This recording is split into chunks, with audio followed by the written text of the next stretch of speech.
seek help, end the stigma. On the news this evening, residents of Diobu, Port Harcourt, threaten protests over inflated electricity bills. Air transport workers at Port Harcourt Airport vow action over welfare. Nigeria Info FM's investigative report on Fufu stirs more reactions. Senator Natasha to face disciplinary committee over seating arrangement. On the foreign scene, 6 children die from cold in Gaza amid air restrictions. I'm Sam Chinedu, and the news continues after the break.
We begin the bulletin this evening with reports of threats from electricity consumers at Diobu Axis in Port Harcourt local government area of Rivers State to protest if the Port Harcourt Electricity Distribution Company, PHEDC, continues to give them inflated bills.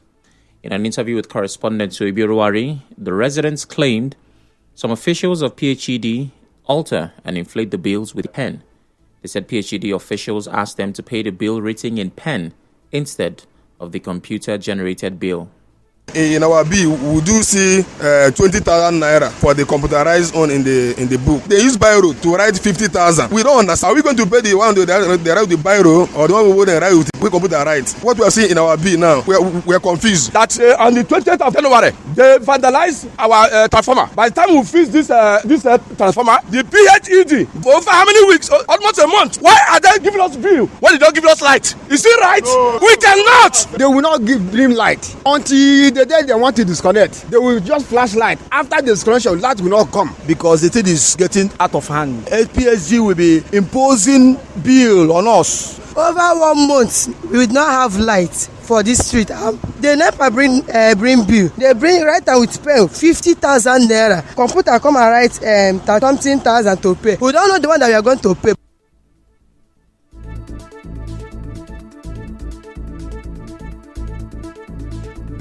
Responding to the allegations, the head of corporate communications at PHEDC, Olubukola Ilebare, explained why bills are written in pen. Now, to answer the question of inflated bills, customers that are on estimated billing have a backlog of arrears. So to break it down, see a situation where your current charge is 35 or 40,000 naira. Then the marketer is asking you to pay a portion of your arrears. In this case, it could be 10,000, it could be 15. So when you add that portion, that is what is written on pen. Ideally, you should not have arrears, but in addition to your current charge. That is why it's written on pen. In the meantime, former spokesman of civil society organization in Rivers State, Solomon Lenu, complained about the poor service of PHEDC. Government should, do things that will alleviate the suffering of the people, not to add to their pains. The privatization that they said that they did on these discos and Gencos, in fact, we have to tell ourselves the truth. It is a pure scam ripping off Nigerians. The people of Nigeria, we buy the meters at exorbitant rates. We pay for connections. We pay for transformers. That NEPA or PHED will come to you pay for it. So what are they actually collecting the money that we are paying for the light for? It is painful, and Nigerians have to come together and page a work to resist this rip-off that these people are ripping us off. Some traders in Port Harcourt also condemned the high electricity tariff and its impact on their businesses. It dey affect me well. I no go lie. Me and my husband we dey manage beer parlour every day. Na so we dey buy fuel to take make our drink cool. And dey increase am, we no dey see light. So how we wan take make the profit to take do the business so that the money go dey come out, me we take am dey pay the NEPA bill well. If to say we dey see the light and dey increase am, at least that one dey okay. We go happy say yes. We wey dey sell shop, e dey affect us well because nothing we dey sell to pay that kind high bill. The bill too high. E too high. Wetin we dey sell market now no dey, and the way wetin is cost we no dey fit make that kind profit to pay that kind bill. Abeg make dem try reduce the bill so that we go fit pay. The bill too much this time own. In another development, the State Council Chairman of the National Union of Air Transport Employees, NUATE, Felix Owefe, has warned that the union will take further action if the federal government fails to address workers' welfare within the 7-day ultimatum given. Ms. Owefe, in an interview with correspondent Emeka Otuka, said the union is demanding proper negotiations on the welfare and entitlement of workers who may be affected by the proposed concession of the airport. We discovered that the concession process wasn't transparent enough, and the union at the national and at the state level wasn't carried along on the concession process. What will happen to the workers if the airport is concession? What is our fate to our workers if there is any issue of downsizing? Those who will be asked to go, what measure does the government and the concessionaire have to pay them their entitlement? Let there be transparency. Meet with us on a round table. Discuss with us. If we are laid off, what is our entitlement? What is our take home? We should know. We will not relent on the needful is done. Mr. Owefe, who is also the FAN branch chairman at Port Harcourt International Airport, described the federal government's decision to concession Port Harcourt and Enugu airports over alleged viability concerns as worrisome. The only Port Harcourt Airport and Enugu, rendering Port Harcourt Airport not being viable. Port Harcourt Airport is extremely viable. The management team has made the airport even more than viable. So the airport is 100% teamwork. Facilities are 100%. As you may know, members of the union staged a protest yesterday at Port Harcourt International Airport, grounding activities in opposition to the planned concession. Moving on, a medical doctor, Stephen Okoro, says the increasing cases of kidney disease may be linked to the use of detergent in fermenting fufu. Dr. Okoro said this in reaction to Nigeria Info FM's investigative report, which exposed the use of detergents to ferment fufu. Dr. Okoro spoke on Wazobia FM's program. So these people don't carry style, they make people they commit suicide small, where they put detergents where contain bleach inside the food where we they chop. And then the research has actually shown that a lot of the chemicals where they inside the detergents and they damage kidney. That could be the reason why we are having a lot of kidney problems nowadays. Kidney failure. People go with this one when they hear about kidney and all that, but now you go see say they're on the increase. This could be a possible cause for it. He also suggested the use of safer alternatives like baking soda and scent leaf to speed up the fermentation process without endangering customers' health.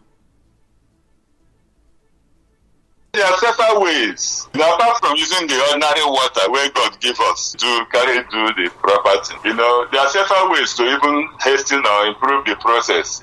Some people use baking soda, even scent leaf. Using scent leaf for fermentation is equally a good medicine. So it equally does a very good job of fermenting cassava. Agric experts go fit tell us that one, but it's safer than using detergent. Detergent is very dangerous for us to be ingesting it. Meanwhile, Rivers State Ministry of Health said consuming detergent-tainted food can cause organ damage, poisoning, among others. Dr. Akbu, who spoke on behalf of the Commissioner for Health, Dr. Adeze Ore, said using detergent to ferment fufu is strictly prohibited. Detergents contain harsh chemicals that can cause poisoning, thereby leading to nausea, vomiting, abdominal pain, and diarrhea. Prolonged ingestion of detergent can damage vital organs such as the liver, kidneys, and lungs. The chemicals in detergent can cause severe irritation, ulcers, and internal bleeding in the digestive system. Many detergents contain endocrine disrupting chemicals that may lead to reproductive issues and increased risk of chronic diseases such as cancer. Dr. Akbu spoke on the legal implications of using non-food substances in production. The use of non-food grade substance in food production violates national and international food safety regulations. Offenders risk legal action, including fines, business shutdown, and imprisonment. Meantime, our correspondent spoke with some residents of Port Harcourt who blamed the situation on ignorance and lack of education. Police go to test their business. What should they do? Because if you come arrest, now arrest the person, the right person will do better one. And the only thing we say when the person they do, you collecting products, go lab, check up whether in good. Because no how they must discover bad thing inside. If you no good, now to close down business. The authority should just organize an awareness, create an awareness to people that are doing this to disease from it, because it's not advisable. And the people themselves should have conscience. So the government should just make a campaign, on television or social media, that people should use using chemicals to ferment fufu. So the government have a really great role to play in this aspect. If we know people that are doing this thing, we should tell them the health implication of it. We should tell them that they should not do this thing because it is exposing us to health challenges. Others say the Nigeria Info FM report has made them more conscious of the food they eat. None that people are using chemicals to ferment fufu or detergent, whatever, it will reduce the essence of me eating fufu. If at all I used to eat fufu outside, I will just reduce it, because some people are now going extra mile in fermenting fufu. Everything damage. If they refuse to come out from their shell, let them go to the market and stop lolling. Instead of them to finish the whole public. Everybody pain don't drink. Even small pikin. No, it's not good. You're not advised. So I just believe people that are doing those things should just desist from using chemicals to ferment fufu, because they are doing the worst to their health. They are endangering the health of people. It is not advisable at all. If you know that you are a lolo eater, order it from your village and let them send it to you that you are sure this is my mom's kitchen fufu. You are sure of it and eat, because these market people, they are not ready. In other news, a socio-cultural organization, Ikwere Eche Youth Unity Forum Worldwide, says it has concluded plans to hold a 1 million march in solidarity of Governor Siminalayi Fubara tomorrow. President General of the organization, Gideon Isaac Okpaka, in an interview said the peaceful march is to encourage the governor to continue his good work and to show that the people of Ikwere Eche are solidly behind his administration. Ms. Okpaka, while inviting lovers of good governance to join the march, said the procession will start from 8 a.m. on Wednesday. He said they will march from Isaac Borough Park, Port Harcourt, which is the takeoff point, to the government house. He further warned they will not allow hoodlums to hijack the peaceful march. As the apex youth body of Ikwere and Eche, I want to reassure the governor that we have total sum of 89 wards that make up Ikwere and Eche, the 6 local government. The wards are marching out to give him the support. I don't know what else that is remaining to show him that the Ikweres and the Eches love him so much. We are going to be there for him even 2027 to make sure we return him back to Brick House as the governor of Rivers State. Mr. Gideon Isaac Okpaka also commended the chairman of the local government area, Israel Abossi, for his developmental stride since assumption of office. I want to use this medium to thank the executive chairman of Ikwere local government, Honorable Israel Abossi Osimiri-1 of Ikwere, as the best local government chairman of Ikwere local government since ever Ikwere local government been created. Also thank the executive governor for choosing him as the executive chairman of Ikwere local government. He has been there as youth-friendly local government chairman. Rivers State Governor Siminalayi Fubara today led a delegation of some leaders from the state to pay condolence visit to the family of elder statesman and late South-South leader Edwin Clark in Abuja.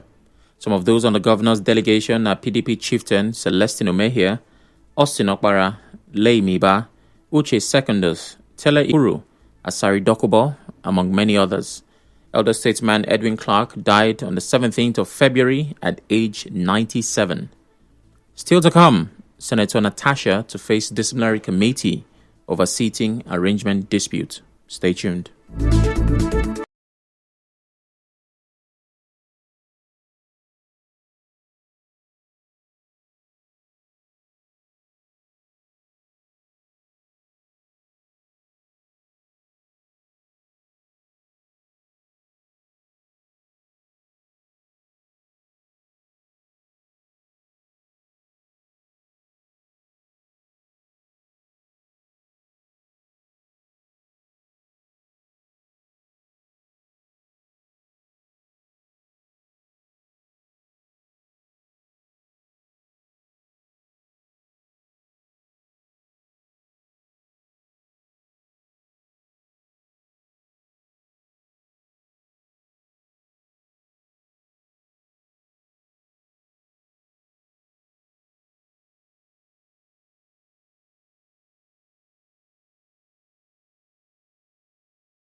The Independent National Electoral Commission, INEC, has acknowledged a letter postponing the South-South Congress of the People's Democratic Party, PDP. A copy of the letter, which went viral, was seen on the Facebook page of the Chief of Staff to the Rivers State Government House, Edison Ehie. Dated 20th of February 2025, the letter was stamped as received at the office of the INEC National Chairman on the 25th of February 2025. The letter was signed by the acting National Chairman of the PDP, Umar Damakam, and the National Secretary, Sunday Ude Okoye. The PDP stated that a new date and venue for the South-South Congress will be communicated to INEC once it is finalized. This comes after the PDP, loyal to Wike, held a Congress in Calabar which produced Dan Obi as zonal chairman. Nigeria Info FM's radio debate tournament for teens, I Beg to Differ, Season 4, continued today with Goodhead Increase and God's Goodness Kokote debating on the topic, should elected officials serve shorter multiple terms or a long multiple term in office? After a compelling argument, the panel of judges declared God's Goodness Kokote the winner, advancing her to the next round. Shorter multiple term makes it easy to put an end to underperforming government. Shorter multiple term provides the electorate with an option of putting an end to underperforming government sooner than that of long single term. That is, the people have more opportunity of avoiding longer spells of hardship and damaging government policy, as they can simply vote for a different leader in the next election that is always just around the corner. You see, with less time to focus on short-term gains, like how to appease voters before the next elections, you see, politicians could implement long-term policies which could benefit the society in the long run. Think infrastructure projects, educational reforms, and so much more. 2. Longer single terms allows politicians to develop deep expertise in specific areas of policy, knowing they do not have the luxury of a second chance. As you may know, the debate, which started yesterday, the 24th of February, will continue till 10th of March. Every weekday on 92.3 Nigeria Info from 10 a.m. to 12 noon. The winner will go home with 1 million naira cash prize. The winners will also compete in the national finals later this year against participants from other Nigeria Info stations across the country. The Senate has voted to refer Senator Natasha Akpoti-Uduaghan to the Committee on Ethics, Privileges and Public Petitions for disciplinary review following her recent seating arrangement dispute. The Kogi senator had on 20th of February engaged in a shouting match with the Senate President after discovering that her seat had been changed without her consent. The committee, chaired by Senator Neda Imasheun, has been given 2 weeks to report back on its findings. Nigeria's gross domestic product, GDP, had a 3.84% increase in growth rate in the fourth quarter of 2024. A GDP report published by the National Bureau of Statistics, NBS, today said the growth rate is higher than the 3.46% recorded in the third quarter of 2024. It said the figure for the fourth quarter of 2024 is also higher than the 3.46% reported in the fourth quarter of 2023. On the international scene, at least 6 children have died in Gaza because of the cold weather and lack of heating as Israel continues to largely restrict the entry of tents and mobile homes into the Palestinian territory. The Israeli army is expanding its offensive across the occupied West Bank, storming and opening fire in the city of Nablus. Gaza's health ministry has confirmed 48,348 Palestinian deaths in Israel's war on Gaza, while 111,761 people have been wounded. The government media office updated its death toll to at least 61,709, saying thousands of Palestinians missing under the rubble are presumed dead. On the news this evening, you heard residents of Diobu in Port Harcourt have threatened to protest over inflated electricity bills.